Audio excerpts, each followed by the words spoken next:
Right, let me give you some tips on how to get the most out of this game, and probably do it a bit more efficiently than I did. I made some mistakes, I'll admit that. Alright, the first thing I say, get your cobble gen and dirt gen started early. Don't delay, don't wait till you get the quests. You know they're there, you know you're going to need a lot. Get them done early, because it takes a while. In that vein, if you're going to use packages, they are great if you're going to do them early on. Using them later, when you've got all the ingredients ready to go, they're slow. Far too slow. Cyclic assemblers are much better for that. But if you're able to pipe straight into chests and have them package as you're generating them, it is pretty good. And even you can always come along and grab some out to be able to use if you need them. Another good tip: get started on blood magic as soon as you can. There are many recipes now. It wasn't when I first started, but now there are many recipes that require blood magic to work. You have to use the chemistry set, the alchemic chemistry set, and it actually is pretty good. It's a way to get some good stuff pretty easily, and it's the only way now to get your cows and chickens and other animals. Another tip I'd say, once you get some grass seeds, get an area like this and use bone meal on it. Using bone meal gets you the grass, and the grass gets you other seeds for other stuff. All these different vegetables here will come from the grass seeds. The grass that gives you seeds. Yes. And you can make some pretty good stuff. Look around through the harvest craft and you'll find some good items to make. A personal favorite of mine is loaded potatoes. You'll need soybeans for that. To make, well, you don't need soybeans, you need meat. I use soybeans and tofu. You also need potatoes. But luckily, you should be able to get some decent potatoes once you get a mob farm up and running. Now, a few of the things that I was able to do in this game was because of luck. Now you'll notice it a lot as you're playing through, that luck plays a big part in this, what you get from the reward bags. It is a little disappointing that that's the case, because a lot of these things, there are other ways to get them. But it's not too bad, really. I mean, yes, if you don't get them, it does mean that you can just work at it. It'll take you a bit longer, but don't worry too much. Another good tip: get started making yourself tinker tools as soon as you can. It's got iguana tweaks for Tinker's Construct that allows you to upgrade your tools. So even if you make a pretty lousy wooden tool, you can still keep using it and build it up. Build up the skill level, and that will increase certain stats on it, and that will give you modifiers to put on it as well as you go. And if you're doing Tinker's Tools and you want to go a route like this with smashing, you need to have a hammer, a diamond hammer, and you can put that onto a tool, and that makes it smashing, so it acts like a hammer. Now, the tools can smash anything, so even because this is a shovel, it can still smash ores and cobblestone, but it is pretty slow. So just keep that in mind. So you may want to make like a pick that can smash as well. Also keep in mind that you'll only get experience if you're mining something that you can mine. So the pick won't get experience with gravel or dirt or sand, and the shovel won't get experience with ores and cobblestone. That's the thing to keep in mind. Now another thing, sift gravel early on. Just go for a ton of gravel to sift so you can get some diamonds and emeralds and make an autonomous activator. It makes this so much quicker, so much less tedious.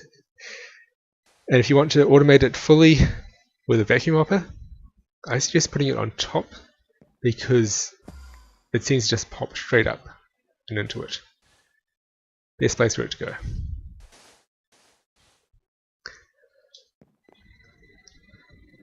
Something that you will need as you're playing is power generation. You've got quite a few options. Solar generators are good, but they do need to be babysat. So you have to come along and flicker a lever all the time. I've tried setting up this daylight sensor. It works so that it comes on during the night, but yeah, it's not very good. The best one I've found is ender generators. Ender pearls, ender lily seeds, and eyes of ender all go in here. I use eyes of ender because I always have a lot of blaze powder from sifting dust and a lot of ender pearls from my mob spawner. And it lasts a long time when you put them in there. It's not much, only 80 per tick, but it is pretty good. Culinary generators, on the other hand, not so good. Hunger overhaul makes them kind of useless. And you need the food for yourself. Reactant dynamos, you might get a few fuels, different fuels you can use for that. Sludge was a good option, kind of, but it is much better if you use your sludge for sludge boilers. You don't get a lot out of them, but you do get stuff that you will need. So as soon as you have harvesters ready and going, take the sludge, put it into the boilers. It will help a lot. Now, bees are a really good resource and very easy with Gendustry. You will need a fair bit of resources to get started with it, along with a certain area to put it all down in. So you can't start with it straight away. But once you do, you should find that it doesn't really matter like what biome you're in. I still say try and stick in a biome like this one, which is, what is this? This is plains. It just makes it a bit easier because then you can just keep things that are normal. But don't worry too much because it is easy to change them around, as long as you have the right bees to do it with though. That's the thing. Now, Thorncraft, I don't have too many tips on, other than you don't really need this, except to make things. You are going to be making a lot of the aspects that you need, just because it's hard to find them, and you'll use them up a lot quicker, because of the way the research is done. in the film Nomicon.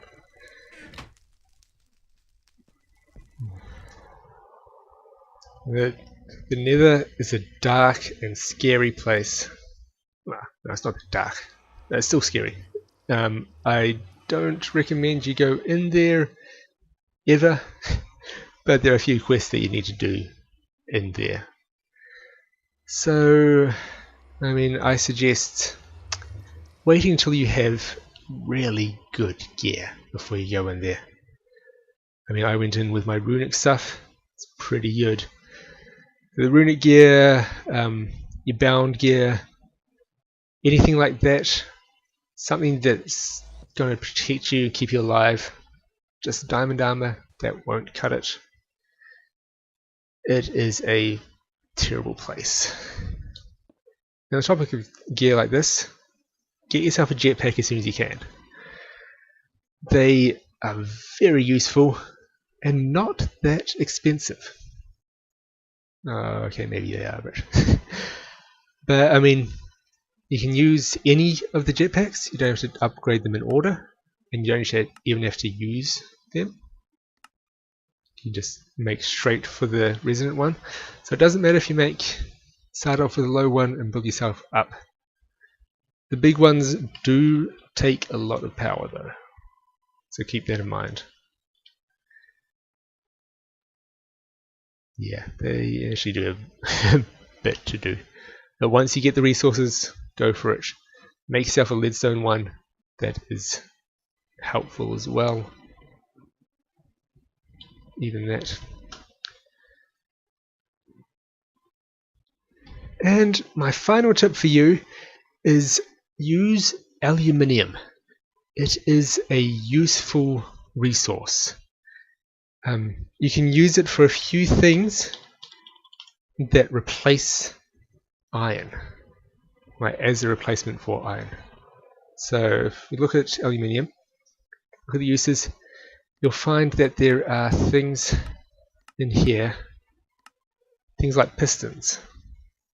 Don't have to use an iron for that. You can use it for pneumatic servos, cans, machine frames, buckets, hoppers. So keep that in mind.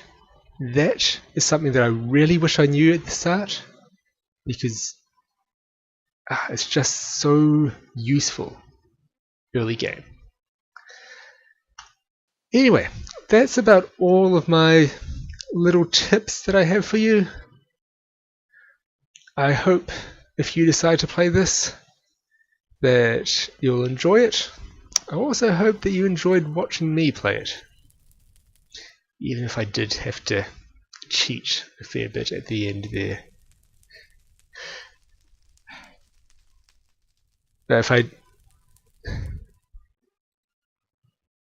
But that little cheating bit there tells me one final tip that I should give you. I just thought of, if you're able to, get a server. Chuck this on a server and play on that. It will make it so much easier, and you won't have to sit around waiting. Anyway, that's all. Thanks for watching, and have a good one.